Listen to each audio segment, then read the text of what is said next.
into God's house. Balls and a butthole. You're a comedic genius. Can't goddamn lay down on the floor in your own house. You want to film it. Yeah, well. We're the blunt people, y'all. Win? Ooga chaka, ooga chaka, There it is. ooga, That's what we ooga, need. ooga chaka, ooga, Ooga ooga. chaka. I can't Ooga stop chaka. this feeling. Chaga, ooga, ooga. That's beautiful. Dun, dun, No, I can't dun, hear it. dun. Give it to The me. suspense. Give it to me. Oh man, Oh. it's Travis. We're back. Hey. We're back. Okay, so Free I will want- if you're there. It's for you. Yeah. I want to start in a very humble and respectful fashion, as is known to be how I The operate. Travis way.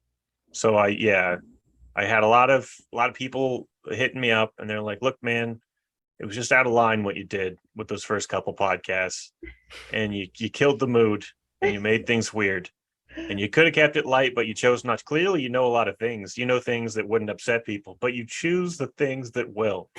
And so I took that to heart. And what I did for this one is we're just going to keep it light and fun and Light interesting, fun, like Chase's about Latrell Sprewell, like how Mhm. that was kind of, we could Yeah. joke about his assaults, and that was all right. Fun Alleged stuff. assaults. Yeah, fun stuff. Okay, here we go. So Black Death. before I start, Monkeypox. have any of you guys ever taken a CPR course? No. No, just watch that Office episode. No. Oh, okay. Aaron, you haven't either? No. Ready to watch the only somebody one? die in front of me. Oh my god. Wait, yeah, I don't know. I can just go get help. I never wanted to be the hero, so I never wanted to learn. Well, some of us, I didn't ask to be the hero, but you, the three of you not stepping up has forced me into the hero position. That's right. Yeah. Just if you have a heart attack, you better get ready, because I'm going in with tongue. I'm like, I didn't pay attention during this class. No. Punching in the chest. Yeah. Just hi. Hi. Yeah, there will be judo chopping. You know what? I have actually saved someone with a Heimlich before. No Yeah. shit. Yeah. Wow. So you are the hero of the group. Was it like Yeah. at a restaurant and all public and stuff?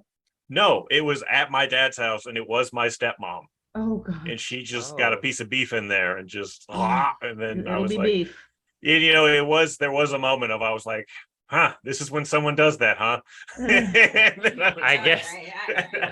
I guess this is the moment. yeah. No, How long before you went into action? How long before you knew you had to go? Like, Well, you know, it's Goodness. one of those things where it's like you can kind of tell by, like, she like coughed a little bit and then realized she couldn't breathe at all, and then her eyes got all big and she just started Fuck. pointing at her face, and then fuck. I was like, well, my dad's not going to do it, so I gotta hop in. Only I'm sorry, because legally, does that mean that she's your wife now? no, but she is indebted to me in every way I so choose. Yeah, no, it's Which is better. I collect a check from her, and when she can't make the payments, I make her steal from my dad. That's Sounds fair. It all comes to light. all right. Okay, anyways, so I brought up the CPR class because I wanted to talk about the CPR dummy today. Right? It's fun. It's That easy. sounds fun. Huh? Sounds What? good. No All right. legs. Yeah, no legs. Just a torso. Torso and a face. And by the way, it has a name. Oh. And it's funny because the name used to be Resusci Annie. That's how my dad knew it. Like, I was talking to him about this to see what his perspective was. And yeah, they used to call it Resusci Annie. When I did the class, they called it Rescue Annie. But it's also known as like CPR Annie, Resuscitation Annie, Little Annie, or the CPR doll. And that's one of like three. So they have Resusci Annie, Resusci, let's see. I had it I was written just gonna down. say, it's always read male to me. I never pictured it as the lady. Oh yeah, that's Resusci Andy. So there's Ah. Resusci Annie, Resusci Andy, and Resusci Baby. Hmm. Wait, That's what was the last one? line. Resusci Baby. Oh, baby. Okay. Yeah. For like babies, Yeah. to resuscitate a That's baby. the only one that's not going to be problematic. Dudes, I saw at the airport, there's a couple with a baby next to us. The baby started choking, and they both got up, and we were like, "Oh fuck, this is intense." Just slapped the baby on the back real good. Got the piece of shit out of their mouth. Yeah. Amazing. Damn. Yeah, that's how you do it. Don't need no damn class. Slap that baby on the back. That's a No, you know what? I'm gonna push back here, you bunch of not CPR class doers. I'm pretty sure they took a baby CPR class before they had the baby. I'm pretty sure that was within the parenting class. Yeah, it was. And they teach closed fists, middle of the back, right? Yep. Anyways, that's a medical simulator they use for teaching both emergency workers and members of the general public. It was developed by Norwegian toy maker Asmund S. Lerdahl and the Austrian-Czech physician Peter Safar and American physician James E. Lamb, and produced by the company Lair Medical. Also, just a fun little pop-up here. And Chase, this is the swerve, but the chorus refrain to Michael Jackson's Smooth Criminal, Annie, Are You Okay, was inspired by Resusci Annie. Huh. Yeah, because unlike you bunch of bums, MJ, the king of pop, did take a CPR class. And I bet he took the baby CPR one class, too. Oh, there it is. Oh. All right. Thank you, guys. Yeah. That'll be all. Who's trash now? Mike Bump. I wonder if you can do CPR to the beat of that song, because I know you're supposed to do it to stay alive. Staying alive. What are you gonna do? Annie, are you okay? Are you okay? Are you Yes, okay, sir. Annie? Yeah, I mean, you gotta. You've been you hit gotta funk with it a by. little. You've been struck by. You should do whatever your favorite song is. You're over here like double. Yeah, so that's part of CPR training, by the way, is before you do CPR, they train you in the steps, and the first step is to ask if it's okay. So you would say, Annie, are you okay? To the Resusci Annie doll. Wow. Yeah. So that's I can't believe I haven't heard that. That's crazy. Yeah, right. Yeah. And so not only is there that iconic line, but later on in the song when he says, so they came into the outway, it was a Sunday, what a black day, mouth to mouth resuscitation, sounding heartbeats, intimidations. So yeah, it is kind of it's just a very well written song, because it's talking about coming upon somebody. And then he just uses the CPR class. But now that we've gotten through the fun parts, here's my part. It's Trangus time. You've all been fooled. we trained you now. So, my friends, I will ask you, but where did the face come from that they use for the CPR dummy? I think we should all pull it up and look at it first. Oh, good idea. See. Yeah, I don't know what is the face who is it modeled after? Yeah, that's what I'm getting into. Definitely someone back in the day. Is it Michael Jackson? Well, Which Is it age?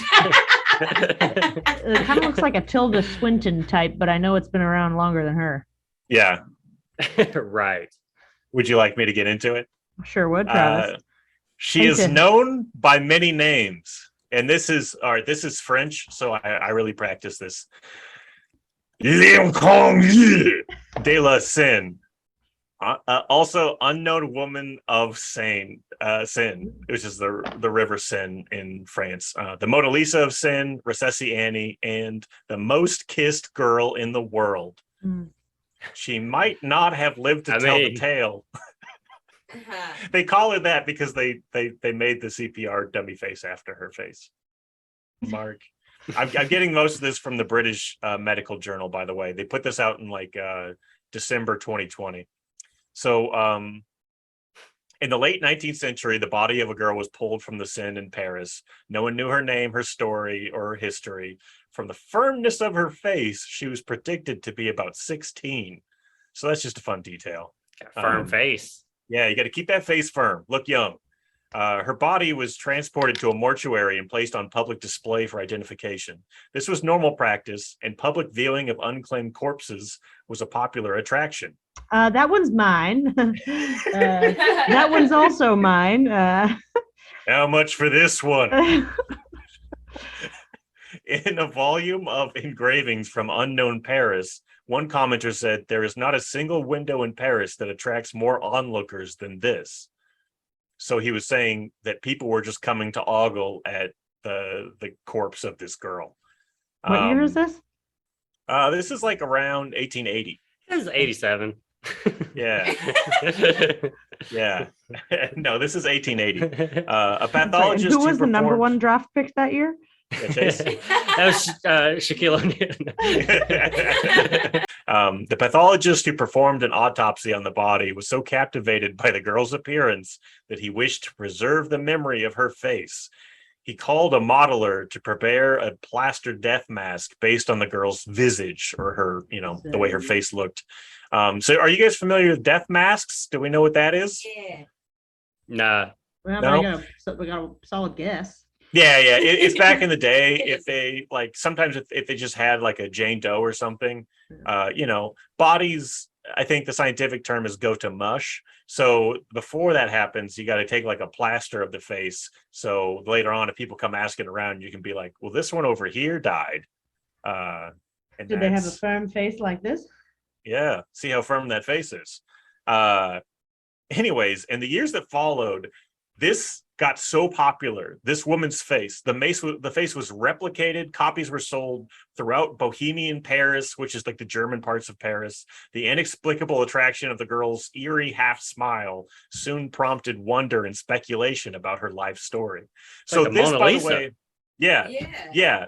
In fact, here, I'm getting there. In the following years, numerous copies were produced. The copies quickly became a fashionable, albeit morbid, fixture in Parisian bohemian society.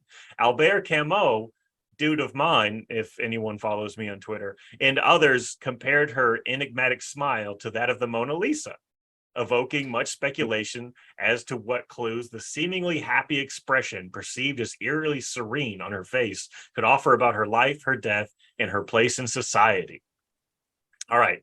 So this is weird at this point. It's basically like one of the first like big memes that spread across Europe was just this woman's face. And it is something. And the old that- school meaning of memes. Yeah, Yeah. they literally they made clay models of her face and people bought them, and like paintings and stuff of this woman's face. Man. Which is the thing throughout history. And it's like, I don't know what happened to it in the modern day, like where we're at with it now, but there is this thing throughout history where it's like these like hauntingly alluring, like romantic kind of like pictures of women in tragedy, and like it goes throughout time. For listeners who are like curious about that specifically, I was looking it up, and there's also a woman named Evelyn McHale who kind of became like a really popular thing because she jumped off the Empire State Building, and they took a photo of her. She like landed on a car, and they took a photo of that, and that became like a really popular thing of like. So there's this weird thing throughout history. I don't know what it turned into, but basically, it's like a big thing for artists. Something about the like she died happy, and they think it was a suicide because no marks were found on the body or anything, is what it said. So the story is that she, it was a suicide, but she died with a smile on her face, was like the alluring part of it, I suppose. Peacefully. Yeah. So the popularity of the figure is also of interest in the history of artistic media relating to its widespread reproduction. The original cast had been photographed, and new casts were created from the film negatives. These new casts display details that are usually lost in bodies taken from the water, but the apparent preservation of these details in the visage of the cast, or the face of the cast, seem to only reinforce its authenticity. Critic Al Alvarez wrote in his book on suicide, The Savage God, "I am told that a whole generation of German girls modeled their looks on her." According to Hans Hess of the University of Sussex, Alvarez reports the inconnue, or the unknown woman, became the erotic ideal of the period, as Bardot was for the 1950s. He thinks the German actresses such as Elizabeth Bergner modeled themselves on her. She was finally displaced as a paradigm by Greta Garbo, which is basically like just the next sexy, sad-looking woman. And as of Hashtag 2000, goals. hashtag goals, big time. As of 2017, a workshop called L'Atelier Lorenzi in Arcueil, made plaster death mask from a 16th century mold, which is said to be that of L'inconnu de la Seine. Chase, would you like to do a quick scene with me, bud? Can we do a scene Yep. together? Okay. Yep. So let's play different characters. You play the guy who makes the plaster death masks of this woman who drowned in the river, and I'll be a guy who's trying to buy one from you. Okay. Okay. Here I come into the store. Ding, ding, ding. Bell rings. Welcome to Plaster Death Mask. How Can can you I help make- you today? Can you make the mouth soft? How much for one with a softer mouth? Well, the faces that we have are very firm. Is the mouth open? but- Okay, I'm done. And scene. Sorry, buddy. Well done. Who do we think she was? It was a long-held belief that the girl died by suicide, as her body showed no evidence of violence. I said that part, but not everyone is so convinced. Like they're like, "Oh, it's surprising to see such a peaceful face," because when people die in the water, they tend to swell, right? Others conjecture that she had been murdered. So there's all these random stories around Europe about, crazy origin stories for this famous photo. This is so wild that they're all like, "What a beautiful dead person!" Like, Yeah. Right? Isn't that crazy? This Yeah. was like, and it was just not even like a weird thing. Like every artist had this in their home. It was like, they're like, we got to get to the bottom of this too. Like, why is she so beautiful when she's dead? Like, that's so Yeah. weird. Yeah, so there's like a bunch of different weird stories of where they think they came from. The most recent, Jeremy Grange of BBC News recounts, he's got a twist in the story. He said when he visited the photographic studio of Edward Chambra Hartman in Liverpool, he heard the guide there tell a story of L'Inconnue, or the unknown woman, being an identical twin who was born in Liverpool in the 19th century. And the unknown woman was said to have married a man in Paris, or eloped to Paris with a wealthy suitor, never to be seen by her family again, until her sister visited Paris and was shocked to see her sister's mask because it looked so much like her. And that was her long lost twin. So that's a really good story. I don't know if that's true, but the BBC, reported it. So Okay, how did they decide to make this the CPR mask? yeah, that's such a great question. So in 1956, Austrian anesthetist, so Peter Safar, who's the guy I mentioned, so him and James Elam met at a American Society of Anesthesiologists meeting in Kansas City. Numb daddy doctors, yes. Yeah. The numb papas, that's what they like to be called. Numbissimo. Yeah. Did you hear Carlissimo was choked? Through research studies, Safar showed that mouth-to-mouth breathing could maintain blood oxygen levels in the person who was not breathing. So they discovered CPR. They had a guy who was another Norwegian anesthetist. And he approached the specialist manufacturers of dolls so they could make these. And one of the guys who was making it had to rescue his 2-year-old son from drowning and used it, CPR to clear the water from his lungs. So he was like, they were like really into this. They were like very tied to it, but they were trying to figure out what face to use. And then the guy Laerdal recalled a mask, reproduction of L'Inconnue de la Seine on the wall of his grandparents' house. And he thought, oh, that she should have that face. And he thought a female doll would be less intimidating for students. And Resusci Annie had full-size, adult dimensions, collapsible chest for practicing compressions and open lips to enable simulation of mouth-to-mouth resuscitation. Yeah, soft lips, little space in betwun. Can you do this with them, Travis? Resusci Annie has helped more than 500 million people to train in CPR, saving around 2.5 million lives. That's the reason the face has been called the most kissed face of all time. These days, you can be captivated by her beauty in resuscitation training rooms around the world, but there is one other place you can see her: the Lorenzi model makers in Paris, who produce L'Inconnu's original death mask, continue to produce copies 4 generations on. Keep them pumping. Yes, they can make the mouth soft. So yeah, just to put a bow on it, to summarize, a woman drowned in 1880 and was so beautiful that her face became a meme, which was used to make CPR dummies to save the lives of future generations of drowning victims. Wow. And we're still singing Annie, Are You Okay today. Boom. Great job, Travis. Well done, Trey. Amazing. I would have never Amazing. thought about any of that. Yeah. Yeah. I wonder I'm if they've working- done like other faces for the CPR, like if they. I want to. You know I how, wanna like, have, an McDonald's- election. There was Yeah. some discussion about the ethics of it, of like, should we be using a stranger's face for this? Like, there's like, I guess they kind of played it off as being romantic, of like, this woman who famously died of drowning would be the CPR dummy's face. But Yeah. in like recent years, people are like, can't we just use a randomly generated face? Does it have to be this Right, woman's that- face? I'm also surprised that the story was like that deep and it wasn't just like the person who made the dummy, it was his wife or whatever. You Yeah. know what I'm saying? Like He was you like, think not it'd my be- wife. Yeah. You know, keep your mouths off Nah. of my wife. Nah, That's I what I gotta hunt- go back to that's what I hunt for. 1870s meme. But yeah, I I'll bring you wonder if guys like this good celebrities, bullshit. like, you know, like McDonald's will have like the Travis Scott meal or something like that. They'll just like randomly some celebrity will partner up and they'll do a Kim Kardashian face on On the dolls. yeah. Yeah. There's Skims X Red Cross edition. there's like 5 made. 5 million each. There's yeah, exactly. Well, beautiful stuff. Great job, Travis. Yeah, Thank you. yes, good That was job. fun. That was fun the Fun whole and way through. lighthearted. Yeah. Even when yeah. even when you tried to turn Trengus on us, it You wasn't tried. that bad.